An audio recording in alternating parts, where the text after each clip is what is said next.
নীলা ছিল গ্রামের এক সাধারণ মেয়ে। ছোট নদীর ধারে তার বাড়ি, চারদিকে সবুজ ধানের ক্ষেত, নারিকেল গাছ আর পাখির ডাক।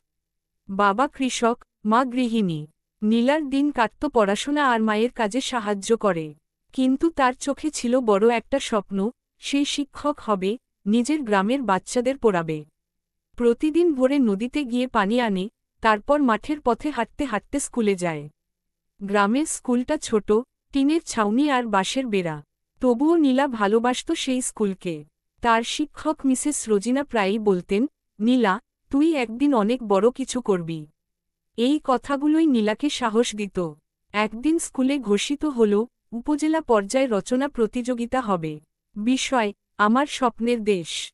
নীলা বাড়ি ফিরে খাতা নিয়ে বসে গেল। লিখতে লিখতে তার চোখে ভেসে উঠল এমন এক দেশ, যেখানে কেউ অভাবে স্কুল ছাড়ে না, মেয়েরা নিরাপদে পড়াশোনা করে, কৃষকের মুখে হাসি লেগে থাকে। সে লিখল নিজের মনের সমস্ত আশা আর ভালোবাসা দিয়ে। কয়েকদিন পর খবর এল, নীলা প্রথম হয়েছে।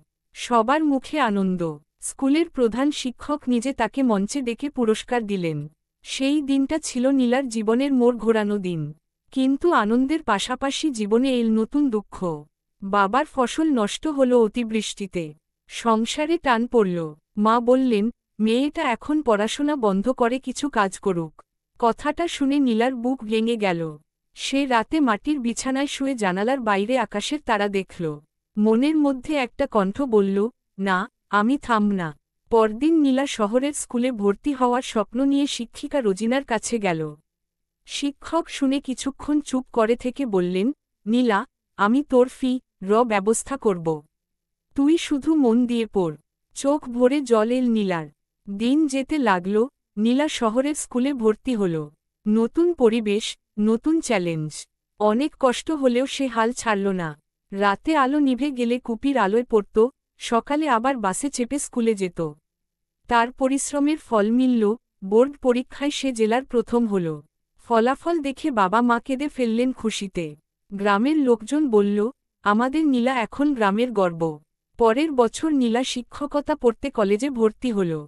বছর কয়েক পরে যখন সে পড়া শেষ করে নিজের গ্রামে ফিরে এল, তখন সেই পুরনো স্কুলের ভাঙা বেড়া ঠিক করে, ছেলেমেয়েদের নিয়ে পড়ানো শুরু করল। একদিন এক ছোট মেয়ে এসে জিজ্ঞেস করল, আপু, তুমি কেমন করে এত বড় হলে? নীলা হেসে বলল, স্বপ্ন দেখেছিলাম, আর হাল ছাড়িনি। তার চোখে তখন সূর্যের আলো ঝলমল করছে, যেন এক নতুন সকালের জন্ম হয়েছে তার জীবনেও।